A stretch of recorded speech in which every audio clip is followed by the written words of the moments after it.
Assalamualaikum warahmatullahi wabarakatuh. Aturan mitra-mitra sadayana wilujeng siang tepang denya sareng Kang Arif dina acara dongeng Sunda. Dongeng Sunda anu nyanak judul Anak Yatim Piatu. Urang lajengkeun deui mitra. Kumaha ieu lajenganana lalakon anak yatim piatu teh? Kumaha nasibna Jang Dharma? Kumaha nasibna Mang Urik? Ayeuna teh seri ka-32 mitra, kamari teh nuju nyarioskeun nyaeta Aki Batu anu nuju ka Karajaan Siluman. Mitra supados teu nyangkolong ting kana waktos sumangga ieu acara dongeng Sunda urang kawitan bae. Dar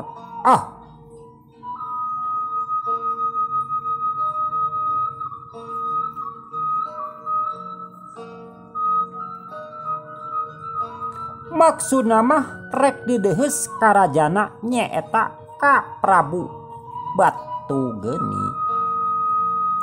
Si horeng mitra-mitra, si Aki Batu teh lain bangsa manusia tapi bangsa siluman.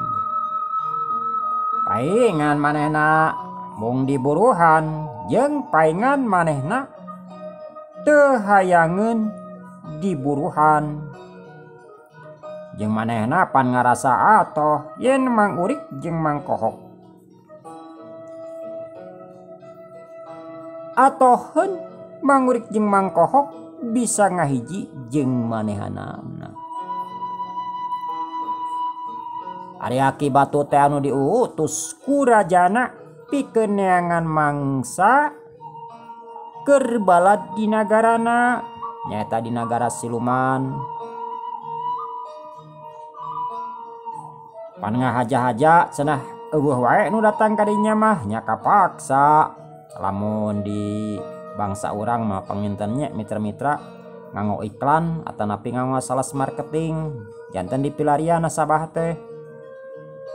Kitu deui di nagara Siluman kusabab tos mangsa pangintennya mitra-mitra nya kapaksa ngagunakeun cara-cara ku langsung turun ka alam manusia.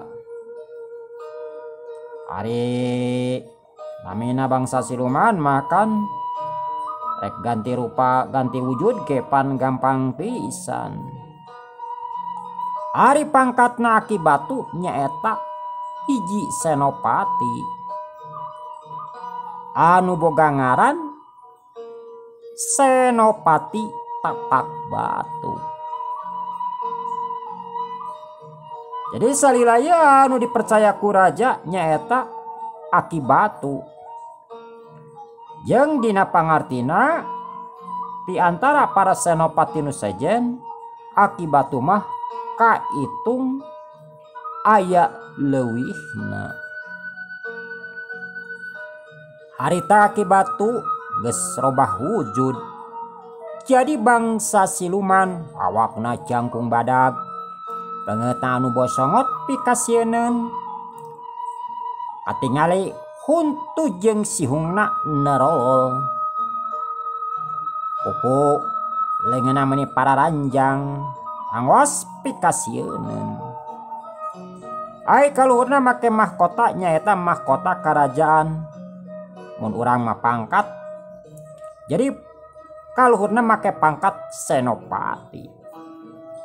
Katingali di luhurna babarasatan pubuhan dijena tina emas inten jeung berlian.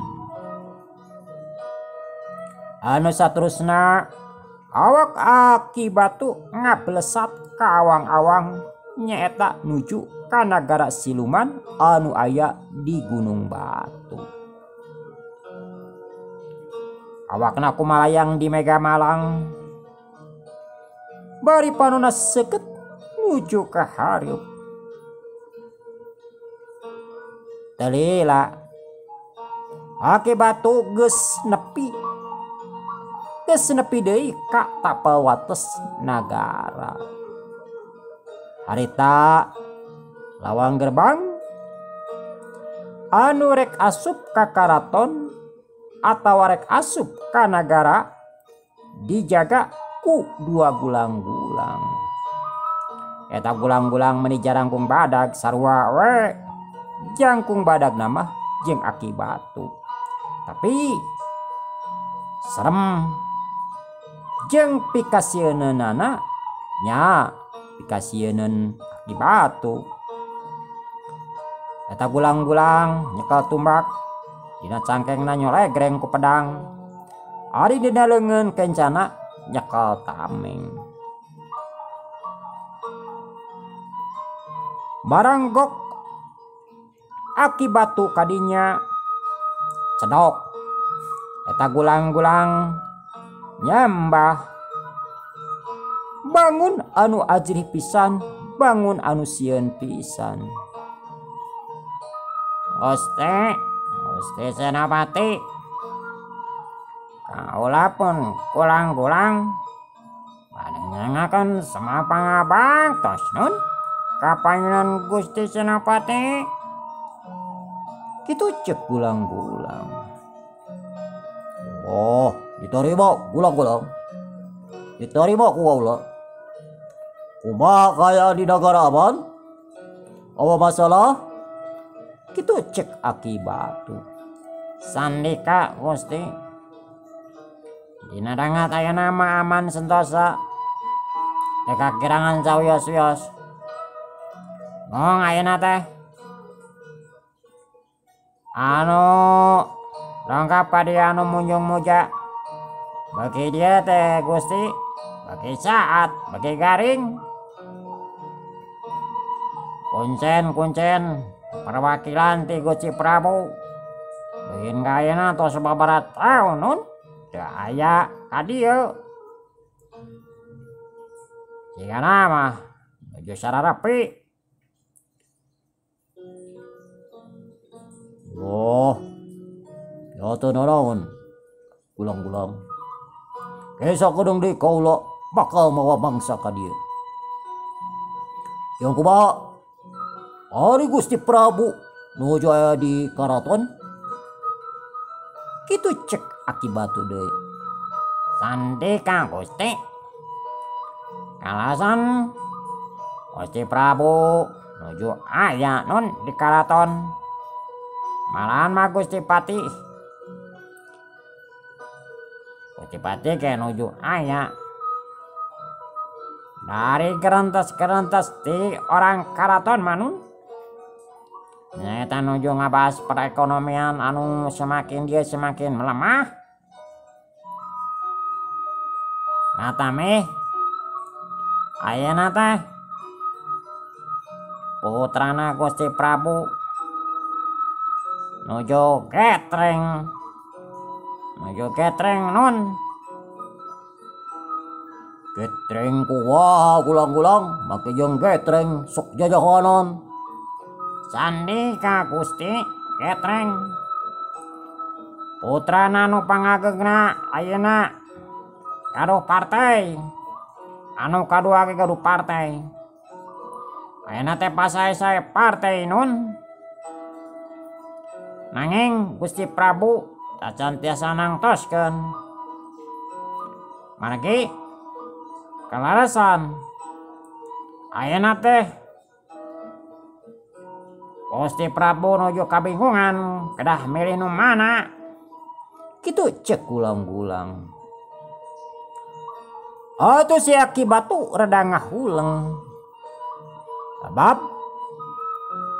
lamun di nagarana geus turun tangan politik, cenah geus moal bener. Pan katambah anak-anak raja anu sakitu rarakusna. Anu hiji resep ngumpul-ngumpul harta. Anu hiji nya pedit, nya galak. Ari di lapangan mah memang katinggalina mah, tapi da masyarakat ge rahayat. Di negara apal kumaha sikepna eta budak raja. Ya, gulang-gulang. Ari masalah eta mah kaulah mah hareup teuing. Ayeuna kaulah rek ka Gusti Prabu bade dedeus. Kitu cek Aki Batu.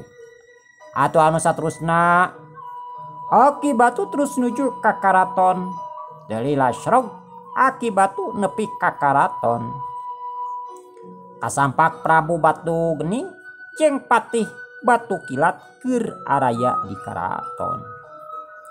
Cenok Aki Batu nyembah, Gusti Prabu, kaula pun senopati pada nyanggakeun sembah pangabaktos nun. Kapayunan Gusti Prabu sareng kaula saja nyanggakeun sembah pangabaktos ka Gusti Patih. Mugi katapi nun kitu cek Aki Batu.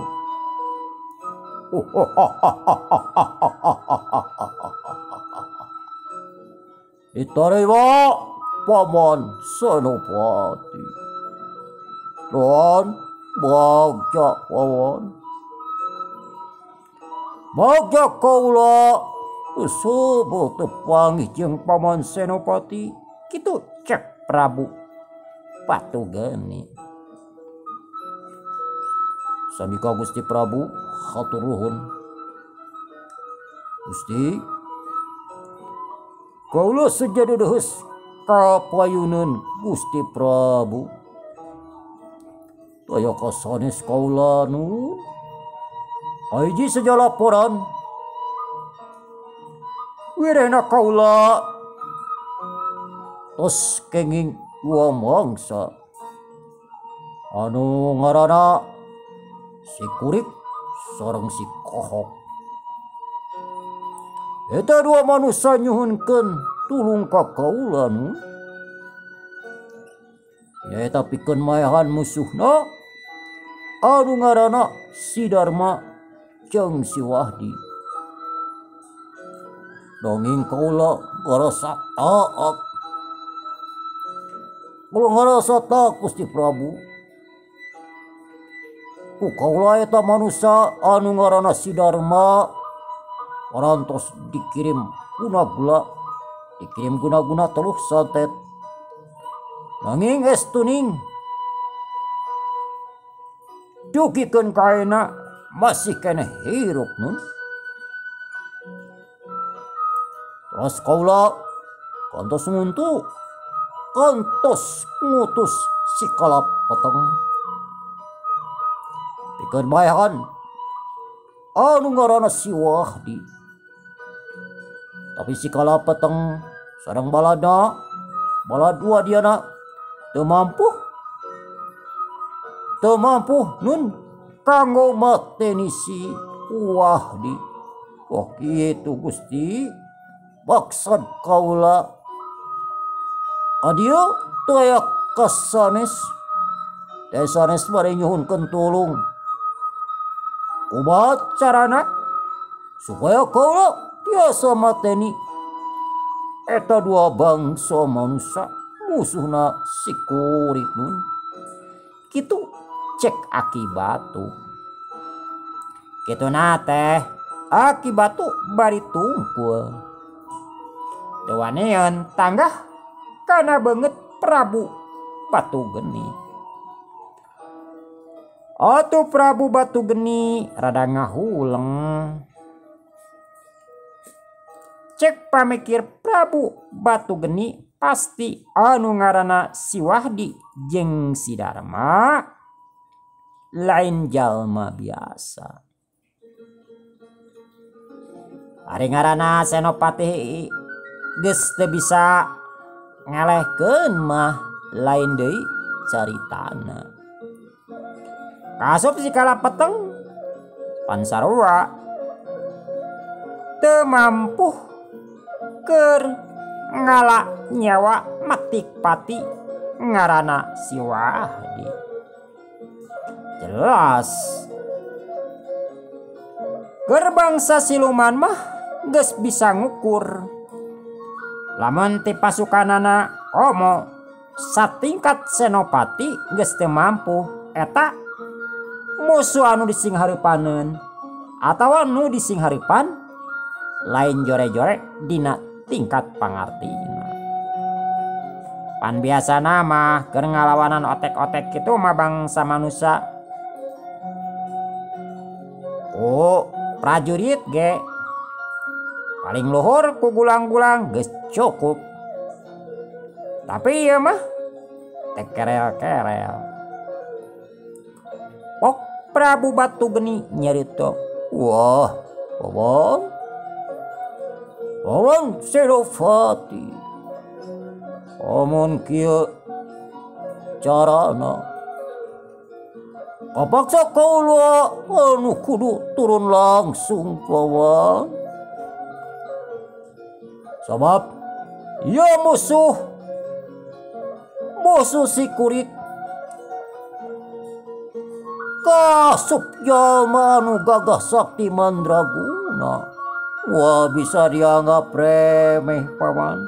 Kitu cek Prabu Batugeni. Sandika Gusti Prabu, unjuk sumangga su.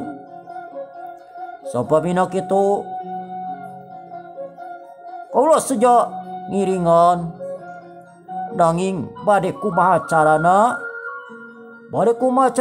nun? Kitu cek Aki Batu nanya deui. "Wah, Wawan, amun langsung kurang dijorak ka ditu tangtuna ge contong tu urang bisa menang Paman. Tapi urang kudu ngayakeun siasat licik. Ku cara siasat licik jeung picik mah gampang Paman. Gampang cara ngendalikeunana nyaeta keur ngendalikeun bangsa manusia. Jadi rencana kaula nu bakal diarah lain ngaranna Si Wahdi jeung Si Darma Wungkul Paman. Tapi tangtuna ge sakampung eta." Kitu cek Prabu Batugeni. "Oh, sandika Gusti, sandika. Unjuk sumangga, mangga kaula ngiringan kumaha saena nun?" Kitu cek Aki Batu. "Wah, iya Paman. Kaula rek kamimitian, kaula rek karuksak tatanena eta urang lembur. Lamun tatanena geus ruksak, tangtuna ge manehna bakal kalaparan. Tah, lamun geus kalaparan kitu, tangtuna ge bakal sakalor jiwana. Paman, ari manusia geus urusan jeung beuteung mah lain deui. Sanajan cek paribasana ribut sangu sacopot ge keur beuteung mah bisa ngabelaan begalan pati. Tangtuna di dieu lamun ngaran manusia geus lapar, beuteungna geus kakarbekan, beuteungna geus kukurubukan, gampang Paman, gampang keur ngendalikeunana. Kuncina mah eta beuteungna heula urang cekek. Tah lamun geus kitu otakna geus lieur, beuteungna geus kakarbekan, kukurubukan, geus ngarasakeun lapar. Keragana urang asupan ku bangsa urang. Urang adu-adukeun cenah parasea Paman. Anu kadua urang bere penyakit. Lamun eta bangsa manusia dibere penyakit tong tunage paman. Maranena moal bisa kamana-mana. Jeung urang bere penyakit. Penyakitnya urang rupa-rupa. Anu lumpuh, nu bareuh beuteng, nu lieur, nu lolong, macem-macem we paman. Jeung urang kirim sakalian bencana, hujan angin. Lamun perlu gunung urang cenah bararitu. Pokona mah urang jieun kakacauan paman Senopati. Ucara kitu. Serangan urang ka Cidarapihna urang teu kudu bantrok jeung anu ngaranna Si Wahdi jeung anu ngaranna Si Darma.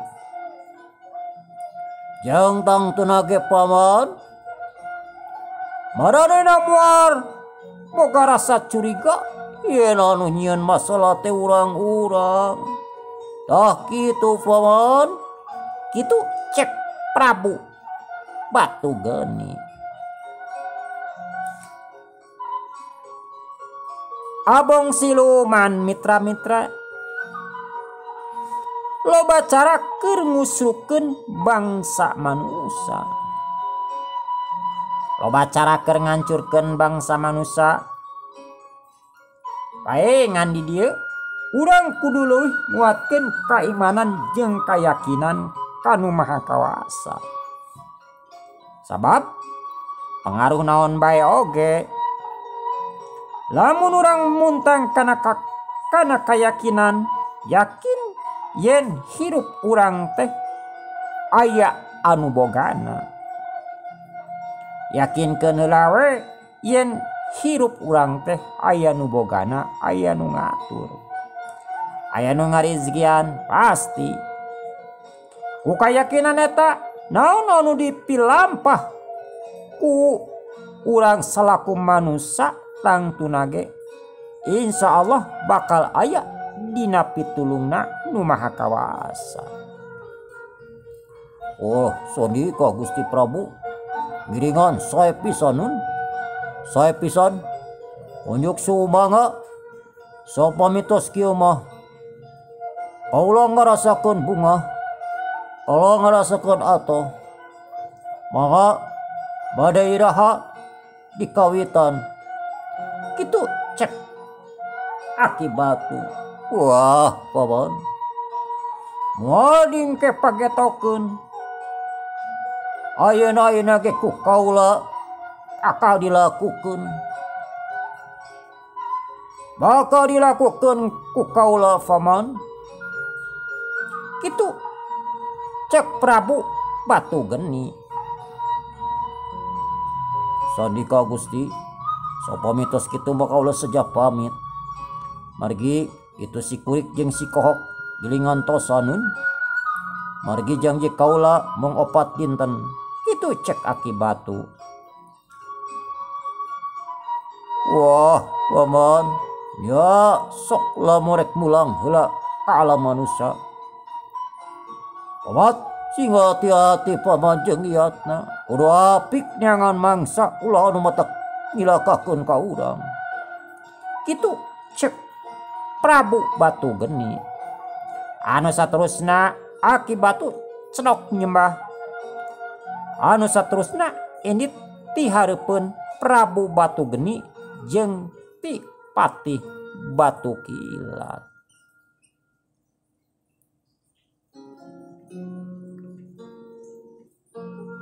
Akibatu terus keluar ti karaton bari mawa hate anu bungangang bungah kacida. Tang tunage musuh-musuhna si Kurik cenah bakal balangsak seep